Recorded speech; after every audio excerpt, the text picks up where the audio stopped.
পাল্টা হামলা শুরু করেছে Iran.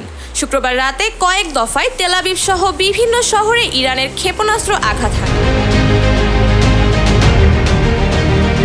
The Times of Israel জানিয়েছে, শনিবার সকালেও এক ঝাঁক ব্যালিস্টিক ক্ষেপণাস্ত্র ইসরায়েলের আকাশে প্রবেশ করে। সেসব লক্ষ্যভ্রষ্ট করতে কাজ করছে দখলদারদের বাহিনী। ইরানের হামলায় ইসরায়েলে এখন পর্যন্ত 60 জন হতাহতের খবর পাওয়া গেছে, যার মধ্যে এক নারী নিহত হয়েছে।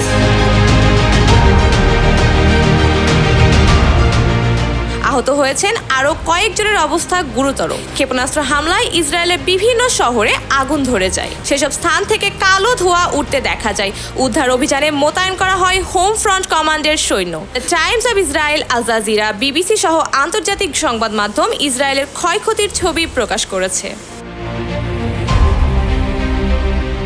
Nusrat Jahan Anika, news 21 international desk.